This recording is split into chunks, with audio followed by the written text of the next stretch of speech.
Alejandra Macías, ella es directora de investigación del Centro de Investigación Económica y Presupuestaria. Bienvenida.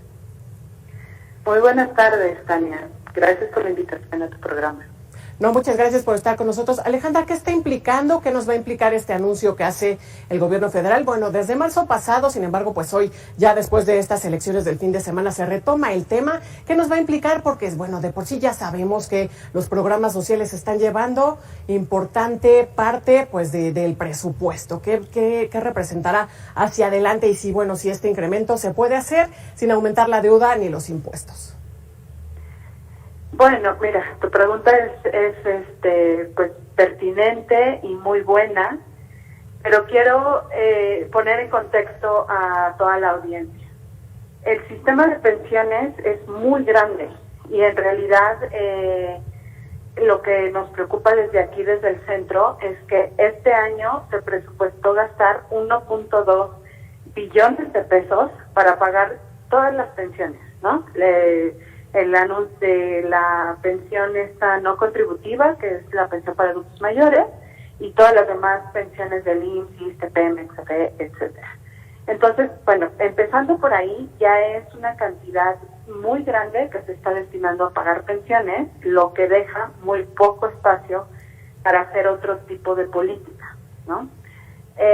Ahora, el anuncio que se hace para aumentar la pensión no contributiva, que en general creemos que es una pues muy buena política, ¿no? Porque hay muchísimas personas que no llegan a tener una pensión relacionada con su trabajo formal. Sin embargo, como bien dices, ¿cómo se va a financiar, ¿no? Entonces, el anuncio representa que el presupuesto de este programa tiene que aumentar 23% para este año, ¿no? Entonces, ya de inicio no se va a gastar lo que se tenía planeado, lo que se pensó el año pasado. Y este aumento es el aumento del monto de la pensión, pero también hay que recordar que disminuyó la edad de las personas que pueden cobrar esta pensión a 65 años. Entonces, en lugar de gastar 135 mil millones de pesos, se van a tener que gastar 170 mil millones de pesos. ¿De dónde va a venir ese dinero? Pues en el presupuesto de este año ya están asignados los presupuestos, ¿no? Entonces, si no se quiere incurrir en déficit o en deuda, pues lo más seguro es que le quiten recursos a otra cosa.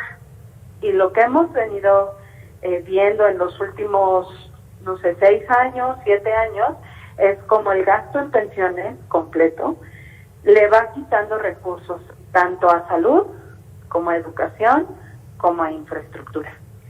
Entonces, aquí la pregunta es, ¿cómo le hacemos para que se gaste de manera más equitativa en cuanto a la sociedad, pero también a derechos, ¿no? Porque el derecho a la salud y el derecho a la educación, pues tienen que estar al mismo nivel que un derecho de pensión.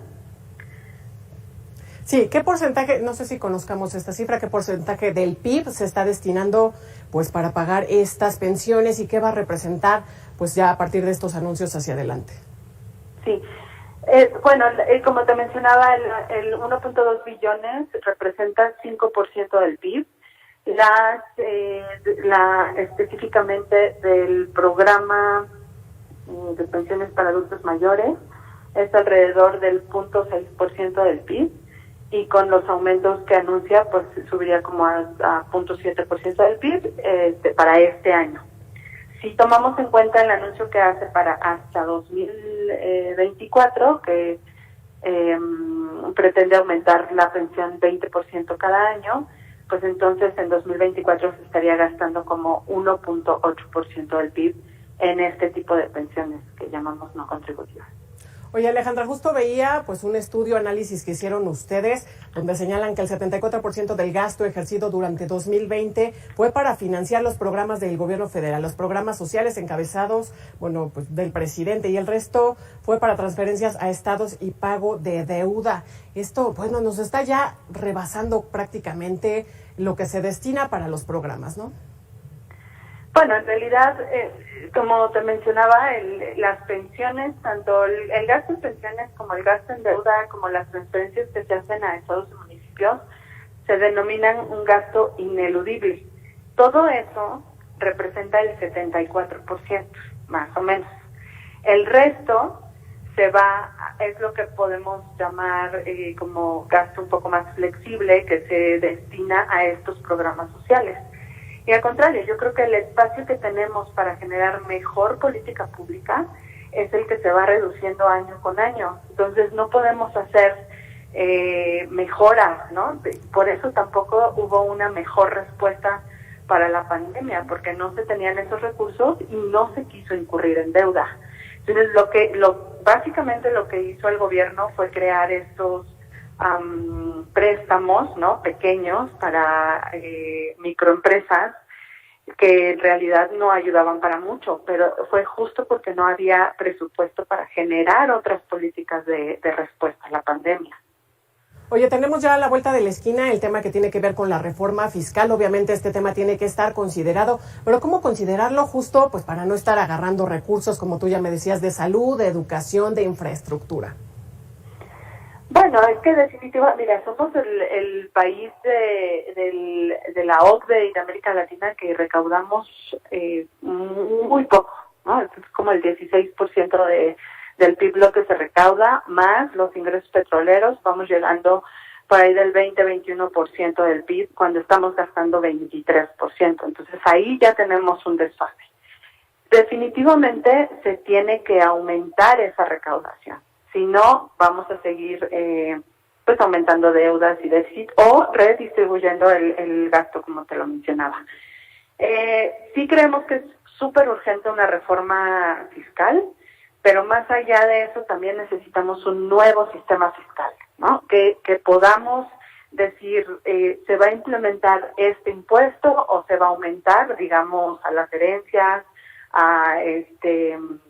al decil más rico, se le va a aplicar un impuesto extra, pero también que sepamos que ese ingreso extra se va a distribuir y redistribuir para acciones de mejora de la sociedad, ¿no? De aliviar pobreza, de disminuir desigualdad, que son estos aspectos que nos ha dejado además mucho más fuerte la pandemia.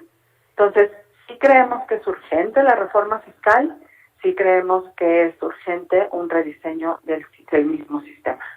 Bueno, se tiene que aumentar la recaudación, esto es lo que nos comentas, pero ¿cómo se vislumbra esto? ¿Crees que haya un nuevo impuesto? Bueno, hay que recordar que el presidente señaló en su campaña que en los primeros 3 años de gobierno no iba a haber nuevos impuestos. Sin embargo, esto se cumple estos 3 años en diciembre próximo. ¿Ves posible un nuevo impuesto o quién va a llevar ahí las de perder? No sé si los trabajadores, incremento al ISR.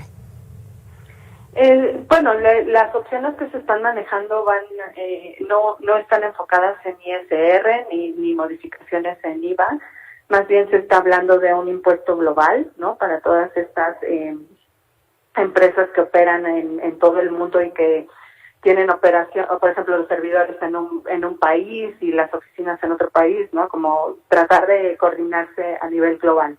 Esa es una cosa que ha dicho Hacienda.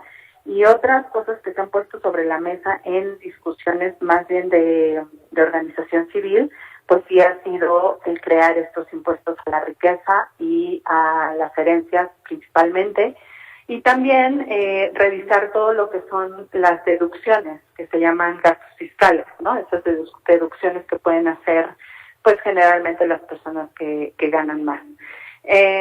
Yo creo que tendría que ir por ahí, por una revisión. También el Ejecutivo ha hablado de hacer más esfuerzos administrativos y de ampliar la base gravable. Entonces, tendríamos que pues estar muy pendientes de qué es lo que se propone y toda la discusión en la Cámara de Diputados, donde también hay que recordar que hay toda una iniciativa de mesas para la transición fiscal, justo para ver cuáles son los requerimientos de gasto, ¿no? Cuánto se necesita y cuánto se tendría que estar aumentando de ingresos para ver cuáles son las vías por las que podríamos llegar a esos objetivos.